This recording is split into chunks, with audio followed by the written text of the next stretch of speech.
এই জিনিসটা এখন আমার একটা না মানে জীবনের বাধা হয়ে দাঁড়িয়েছে। না, ভালো মানুষ এখনো এই পৃথিবীতে আছে যেখানে নিজের আত্মীয়রা নিজের ভাই নিজের ভাইকে সম্পত্তির জন্য মেরে দিচ্ছে। বহুত শুক্রিয়া, বহুত মেহরবানি আপকা, আপকে জিন্দগি মে বহুত ভলা হো। সত্যি কথা বলতে গেলে আমি ওনার কাছে থ্যাঙ্কফুল। Good morning everyone. মা বেরোচ্ছে, ছোট্টি মাসির বাড়ি যাচ্ছে, আমিও ব্লুকে নিয়ে যাচ্ছি একটু ঘুরিয়ে নিয়ে। ওখানে অনেক দিন দেখাও হয় না। সকালবেলা উঠেছি, আগে গিয়ে স্নান করে নেবো, স্নান করে ভালোভাবে রেডি হয়ে বেরোবো। আমি আজকে আমার হেয়ারটা একটু স্টাইলিং করে বেরোবো। আসলে ছোট্টি মাসির বাড়ি থেকে ফেরার পথে ব্লুকে ড্রপ করেই আমাকে অফিস যেতে হবে। অফিসের একটা ইভেন্ট আছে, মানে একটা লাঞ্চ আছে, তখন আর হাতে সময় থাকবে না। ওই জন্য লাঞ্চে যাব, অনেক দিন পর সবাই একসাথে দেখালাম। লাঞ্চে যাব যখন একটু হেয়ারটাই না স্টাইলিং করে যাই।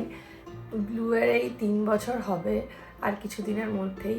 ব্লু এখন এত দুষ্টু হয়ে গেছে, মানে এইটাই আমার কাছে একটা প্রাইম কনসার্ন হয়ে গেছে। মানে কি করে চোখে চোখে ওকে রাখা যায় সব সময়। হয় উপর থেকে ঝাঁপ মারছে, নয় কিছু করছে, প্রায় টাইম আঘাত পাচ্ছে। মানে আমি কিছুটা প্যানিক এটা নিয়ে। হয়তো অনেকে যারা এই ফেজটা দিয়ে গেছেন তারা আমাকে ভালো গাইড করতে পারবেন। গুড মর্নিং, সুপ্রভাত। বিগত 1 বছর কি 1.5 বছর হবে আমি এত স্পন্ডলাইটিসের প্রবলেমে ভুগছি না। এই সকালবেলা ঘুম থেকে উঠলে ঘাড় ব্যথা, মানে এটা আমাকে জাস্ট জ্বালিয়ে জ্বালিয়ে মারছে। এত ঘাড় ব্যথা, পিঠ ব্যথা, মানে অসহনীয়। এখন তো অনেক দিন হয় যে ঘুম থেকে উঠি মাথা ব্যথা নিয়ে, জাস্ট এই দিকটা পুরো ধরে থাকে, কিছুতেই কিছু হয় না। এই জিনিসটা এখন আমার একটা না মানে জীবনের বাধা হয়ে দাঁড়িয়েছে। ঘুমোতে পারি না বেশিক্ষণ। আর আমার একটা ব্যাপার হচ্ছে, আমি কোনোদিন মাথার নিচে বালিশ নিয়ে শুতে পারি না।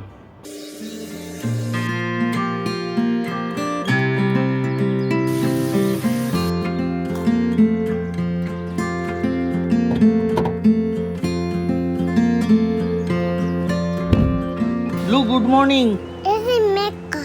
AC metro চড়বো।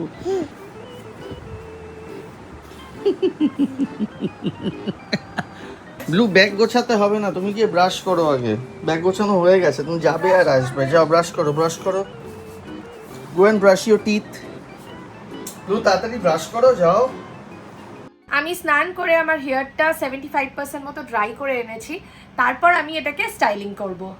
স্টাইলিং করার আগে আমি আমার হেয়ারটাকে কোম্ব দিয়ে ডিট্যাঙ্গেল করে নিচ্ছি। আমার হেয়ার স্টাইলিংয়ের জন্য আমি ইউজ করি আগারোর ভলিউমাইজার হেয়ার ড্রায়ার। এটার গ্রিপটা দেখতেই পাচ্ছেন, খুব সুন্দর আর ইজি টু অ্যাক্সেস। এতে আছে activated charcoal bristles and nylon pin bristles with rounded tips. এটার জন্য চুল জড়াবে না আর ইজিলি আঁচড়ানো যাবে। আমি আমার হেয়ারটা খুব সুন্দর করে পার্টিশনিং করে নিচ্ছি। ক্রাউনের অংশটা লাস্টে স্টাইলিং করব। এর ব্রাশ হেডটা হচ্ছে সেরামিক টুরমালিন কোটেড আর এতে আছে ইয়ার ফ্লো ভেন্টস, যেটা 360 ডিগ্রি ইয়ার সার্কুলেট করে। It has ionic technology which reduces frizziness as well. 3টে হিট আর 2টো স্পিড সেটিংস আছে। আমার হেয়ার স্টাইলিং করা অলমোস্ট হয়ে এসেছে। ফাইনালি আমার হেয়ার স্টাইলিং হয়ে গেছে আর হেয়ারটা দেখে একটু মনে হচ্ছে ভলিউমটাও বেড়ে গেছে। তো if you want to do your styling you can use Agaro hair volumizer. নিচে ডেসক্রিপশনে লিঙ্কটা দেওয়া থাকবে, প্রোডাক্টটা অবশ্যই চেক করতে পারেন। হেয়ার স্টাইলিং আমার হয়ে গেছে, রেডিও হয়ে গেছি, হালকাই মেকআপ নিয়েছি। একেবারে ওখান থেকেই আমি ডিরেক্ট রেডি হয়ে যাব অফিসের ইভেন্টের জন্য। এখন ব্লুকে নিয়ে চলো চলো চলো।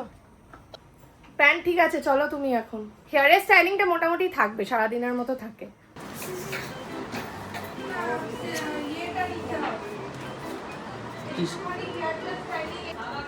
ব্রেকফাস্টটা এখানে আছে। কি দাও, এটার নাম কি যেটা বানিয়েছো? কোনো নাম নেই, খেয়ে দেখো। দু পাটা সরিয়ে না লাগবে। It tastes like chili chicken.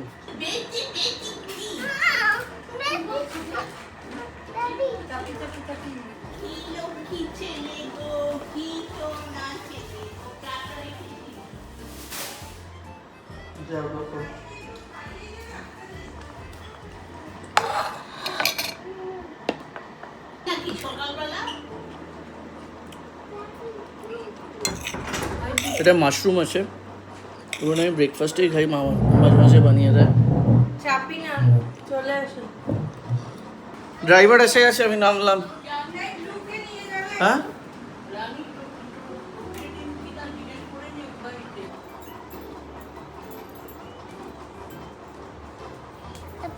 Good morning বলো। ঘুমিং। লু তোমার মাথা কোনটা? লু তোমার নাক কোনটা?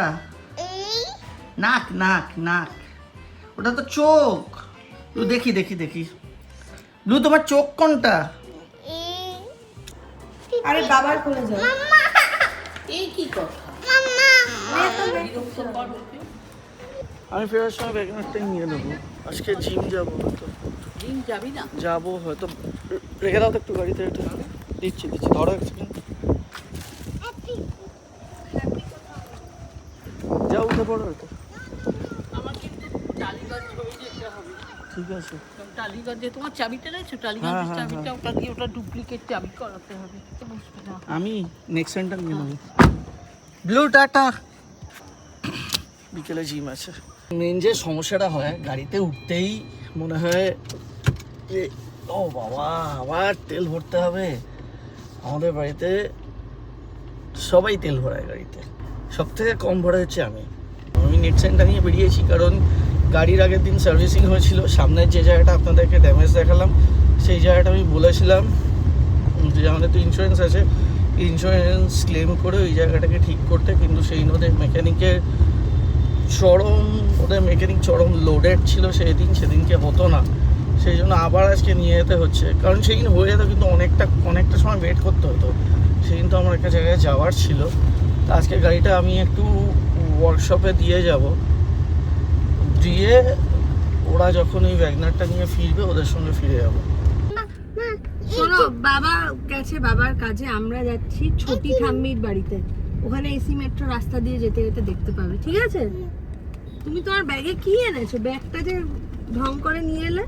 সানগ্লাস কোথায় ওর? ব্যাগের মধ্যে। বাবা বাবা কি স্টাইল! ব্যাগ নিয়েছে, ব্যাগে টাকা পয়সা দেই তো। সানগ্লাস তো আছে। সানগ্লাস আছে। একটা কাণ্ড হয়েছে in the mean time. Bus bus bye bye বাস।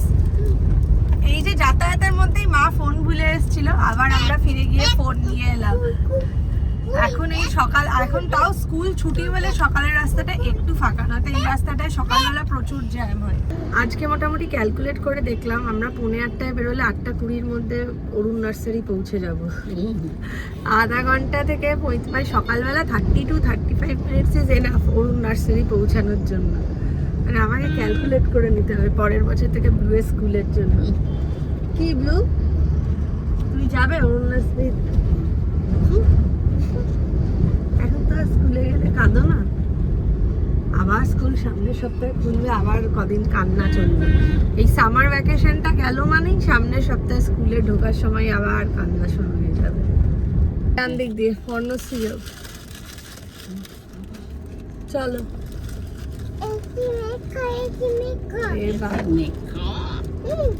বাবা এখানেও এসি মেট্রো দেখছি না, তো কিছু বলার নেই। আজকের দিনটা খুব চাপের, খুব চাপের দিন, বাজে দিন। বলবে না ছোটি ঠাম্মির সাথে কথা? চলে এসেছি অলমোস্ট। আর বাড়ি এটা ছোটি ছোটি ছোটি ঠাম্মি, চলো চলো চলো। চলে গেলাম আমি, চলো লিখতে যাবো।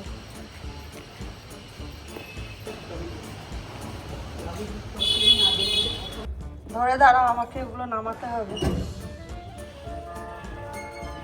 তা আমি নিচ্ছি রে। নামো নামো, আস্তে আস্তে নামো, আমি গাছটা নিয়ে যাচ্ছি। যাও যাও।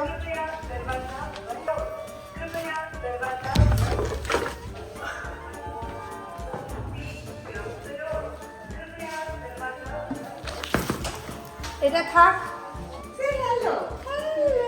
জুতো খোলো, দাও ব্যাগ দাও।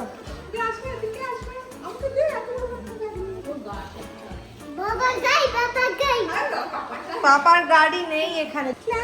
clap your hands, clap your hands. নানি মামি ঠাম্মি নেই আজকে। চাচি চাচি এই তো ছোটি। মামি নেই তো, মামি তো এখানে নেই, শুধু ছোটি আছে। বলছে তো ছোটি ছোটি। এসো এসো এসো। যাও এটাকে, তাহলে যা, এসি চলবে না। বাবা বাবা হয়ে গেল, এটাই আমি ওই জন্য বললাম এই ঘরে আনলে আর এসি চালিও না। এসে না চালালে গরম লাগবে না। ওর তাতে কি, ও জানলায় দাঁড়িয়ে থাকবে। এখানে বসো, খাটের ওপর বসে থাকবে। এসি চলবে। ঠাম্মিকে দাও নিউজ পেপারটা, ঠাম্মি পড়বে। এ নাও, ঠাম্মিকে দাও। ছোটি ছোটি ছোটি ছোটি এগুলো পড়াতে হবে। ঠাম্মি বলতে পারছো তো, ঠাম্মি বলো। আম খাবে ব্লু? এই ব্লু, আম খাবে? কিভাবে দুধ আর মুড়ি খাচ্ছে শুকনো শুকনো। ছোটি ঠাম্মি মেখে দি। খেলে দিলে, পটি করলে, হাফ চান করলে, আর কি বাকি আছে তোমার? আর কি বাকি আছে? দোলনা, দোলনায় জিনিস আছে, হবে না। জিনিস আছে দোলনা, যাও। ঠিক খুঁজে খুঁজে বার করেছে ছোটি ঠাম্মির বারান্দাটা। হ্যাঁ, বড় হয়েছে বেশ। হ্যাঁ, কি কৃষ্ণ তুলসী বলে এগুলোকে। এই, ঠিক খুঁজে বার করেছে বারান্দাটা। দোলনায় উঠবে? সব কিছু হয়ে গেছে বুঝলে, খাওয়া দাওয়া, পটি করা, হাফ চান করা। এই ছোটি ঠাম্মির বাড়িতে আসা তোমার, খেয়ে দে পটিটাও করতে হবে। বসো, ধরো এটা ধরো। আর ভিতু দোলনায় উঠতে জানে না ভিতু। ঠাম্মু কই? ঠাম্মুকে বাই বাই বলে দাও, চলো। খেলে না কিচ্ছু। টাটা করে দাও। এটা কি? ওরা খাবে। একে টাটা করে দাও, যাও। টাটা ঠাম্মি টাটা বলো। আমি টাটা ঠাম্মি থাকবে আর তুমি বাড়ি আমি যাবে। থাকবো, আমি বোধহয় স্যাটারডে বাড়ি যাবো। দিয়ে দাও ওটা ঠাম্মির ফোন। আমার দিদু আসবে না কালকে কালকে? আসবে। চলো, ছোটি ছোটি ফোন মামি কই মামি? দেখি। চলো বেরোবে এবার, চলো চলো। টাটা করে দাও। টাটা সোনা, টাটা বাই বাই বলো।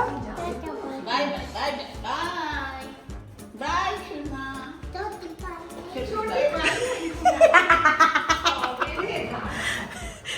কি বললি তুই? ছোটি বাই বাই? তোর এরম অবস্থা ব্লু?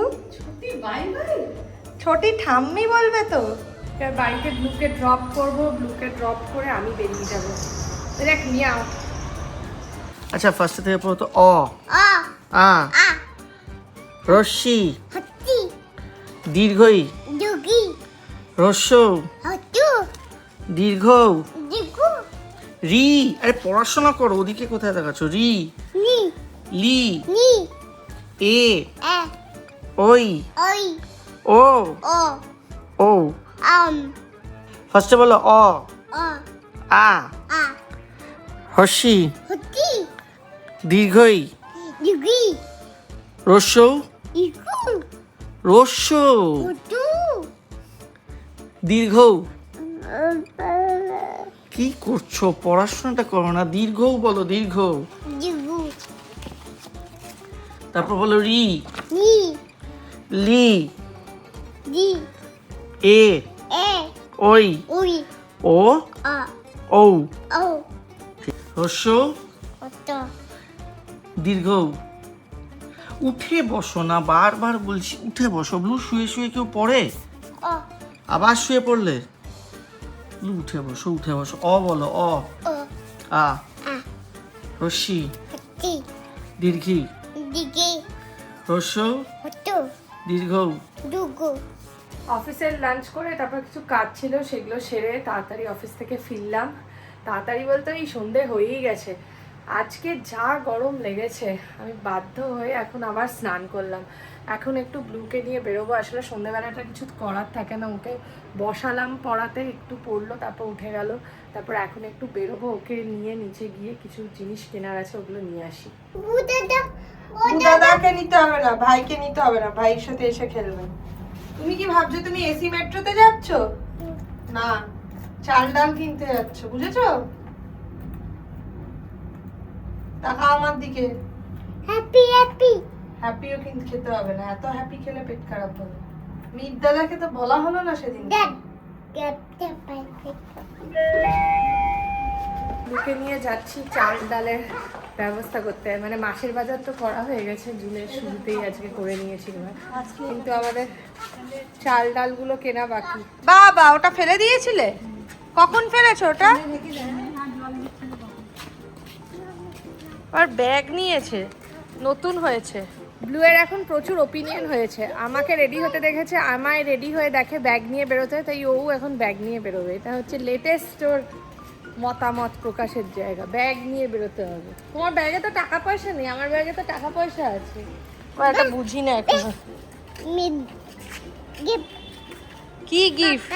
আমি লিচু এনেছি 200 টাকা করে, কোথায় পেয়েছো 150 টাকার লিচু? 140 টাকা লিচু কিনে। মানে এখন যদি আমি পাই আমি 150 টাকা দিয়ে 1 কেজি লিচু কিনবই। মানে লিচু ইজ মাই ফেভারেট যাকে বলে, মানে অনেকের আম পছন্দের, বাট আমার লিচুর মধ্যে যদি আমায় চুজ করতে বলা হয় I will always go for লিচু। আর লিচু বেশি দিন থাকে না, 2-3 সপ্তাহ পাওয়া যায়। বাট একটু আগে নেহাদি বললো যে এখন 150 টাকা করেও পাওয়া যাচ্ছে, বেরিয়ে দেখি যদি পাই তো আমি তো অবশ্যই নেব। না দিয়ে লিচু বসেনি যাক বল, যাক চলে লিচুটাই বসেনি, চলো তাহলে চাল ডালই নিয়ে যাই। ঠিক আছে আমি নিয়ে যাচ্ছি, অসুবিধা নেই। বায়না করে বাউলি নিয়েছে আমার থেকে, বলে ওঠা মানা এখানে।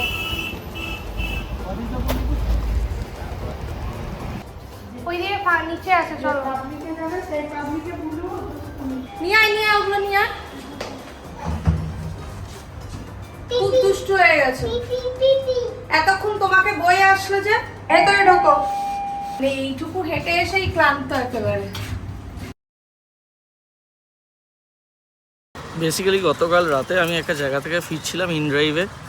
এবার ইনড্রাইভে ফেরার সময়তে আমি দেবলোক সোনারসিটিতে নেমেছি, বেশ অনেকটা রাত হয়ে গেছিলো। তো এবার নামার সময় নেমে গেছি, নেমে আজকে সকালে যখন ঘুম থেকে উঠেছি দেখি আমার ফোনেতে একটা ফোন আসছে।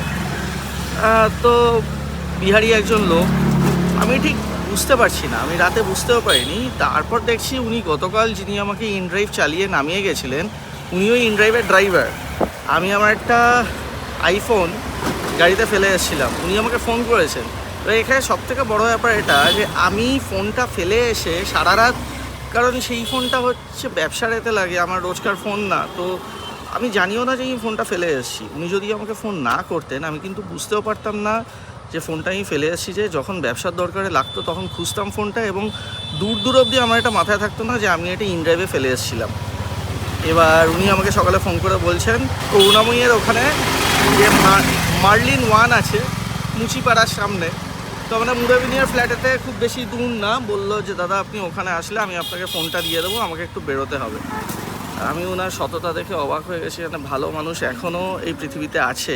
ওনার সাথে আমার দেখা হবে, উনি বললেন মার্লিন 1-এর সামনে গিয়ে ফোন করতে। আপনার নাম কি আছে? রূপেশ সিং। রূপেশ সিং, আচ্ছা। তো যেটা বললাম, দাদার ইনড্রাইভে আমি গতকাল রাতে এসেছি। রূপেশ সিং উনি আমাকে সকালে ফোন করলেন, মানে এরকম মানুষ এখনও আছে। तो भैया एक चीज़ आपसे सिर्फ ये जानना है, ये जो मोबाइल आपने लेकर आए, ये मोबाइल तो आप नहीं भी लौटा सकते थे, हमने तो आपको फ़ोन भी नहीं किया, हम भूल ही गए। नहीं देखिए, हम लोग का तो डेली का रोजगार का है। हाँ, और ऊपर से देखिए ईमानदारी सबसे बड़ा चीज़ है। हाँ वाकई। हाँ, तो इसमें नॉट। बहुत शुक्रिया, बहुत मेहरबानी आपका, आपके ज़िंदगी में बहुत ভালো হোক। এরকম জিনিস যেখানে এত চুরি চামারি চারিদিকে, দাদা আমাকে সকালে ফোন করেছেন। আর সব থেকে বড় ব্যাপার আমি নিজে জানিই না, আমি ভুলেই গেছি ये फ़ोन एक्चुअली ये बिजनेस का फ़ोन है। याद आएगा कि फ़ोन मैंने खो दिया, हमको यही लगा कि आपको ये पता मेरा नहीं। रोज़ का फ़ोन नहीं है। बहुत बहुत शुक्रिया आपका भैया। आप यहाँ पर सामने में ही रहते हैं क्या? हाँ, यही तो गली में सामने गली। जीवन में आपका बहुत सक्सेस आए, घर बार लेकर अच्छा रहिएगा। मेरा भी 2 लड़की है, हाँ बीए में पढ़ता है। हाँ देखिए, ईमानदारी मनुष्य का सबसे बड़ा गहना होता है। हाँ, एकदम एकदम वाकई। ठीक है भैया, बाय। ठीक है, चलिए। সো আমি এই জাস্ট বাড়ি ফিরলাম, এবং কি বলবো, আমার মানে লাস্টে গিফট মানে কি, গিফট তো ঠিক না, আমি ওনাকে একটু কোনো কিছু অফার করেছিলাম just as a token of gratitude with due respect. যাই হোক, সেটা উনি নেননি। তো ওনাকে জাস্ট মিনিমাম 200 টাকা দিয়ে এসেছি মেয়েদেরকে মিষ্টি কিনে দেওয়ার জন্য। আমার যেটা সবথেকে অদ্ভুত ব্যাপার লাগছে বলতে গেলে, দেখুন সত্যি কথা বলতে গেলে, এরকম গাড়ির মধ্যে টাকার ব্যাগ হারিয়ে ফেলেছে, সোনার গয়না হারিয়ে ফেলেছে, ফেরত দিয়েছে, এরকম কেস আমরা হামেশাই কিন্তু শুনতে পাই। তো আমরা এগুলো অনেক সময়তেই শুনতে পাই না যে তা না, কিন্তু আমার সাথে সত্যি কথা বলতে গেলে এটা ফার্স্ট টাইম ঘটলো। আর আমার যেটা সবথেকে কী বলবো মানে অবাক লাগছে, সেটা হচ্ছে যেই ফোনটা হারিয়েছিলাম, মানে যেই ফোনটা আমি ফেলে এসেছিলাম, সেই ফোনটা কিন্তু আমার নিজের পার্সোনাল ফোন না। পার্সোনাল ফোন হলে আমি যে ফোন ফেলে আসি সেটা আমি সঙ্গে সঙ্গে বুঝতে পারতাম, কিন্তু সেই ফোনটা আমার ব্যবসাতে লাগে। এবার তো সবসময় তো ওই ফোনটার দরকার হয় না, কিন্তু আজকে যখন আমি যেতাম রেয়াজিতে বা দুর্গাতে, তখন আমার মনে পড়তো যে হ্যাঁ, ফোনটা তো আমার সঙ্গে নেই। এবং আমি কিন্তু তখন দূর অবধি বুঝতে পারতাম না ফোনটা আমি গতকাল রাতে উবেরের ভেতরে বা গতকাল রাতে আমি ইনড্রাইভের ভেতরে ফেলে এসেছি। মানে আমার বলার বক্তব্য আর বলার মূল অর্থটা হচ্ছে এটা, যে উনি যদি আমাকে না বলতেন যে আমি আমার ফোনটা ফেলে এসেছি, তাহলে কিন্তু আমি কোনোভাবেই জানতে পারতাম না। ব্যাপারটা এটাই, আমার কোনোভাবে ডাউটই হতো না যে আমি ইনড্রাইভে ফেলে এসেছি। আমি আসলে সারাদিনের মধ্যে এত জায়গাতে যাই, আমি হয়তো ভাবতাম যে আমি আমার মুরাবিনিয়া ফ্ল্যাটে ফেলে এসেছি বা অন্য কোনো জায়গাতে ফেলে এসেছি।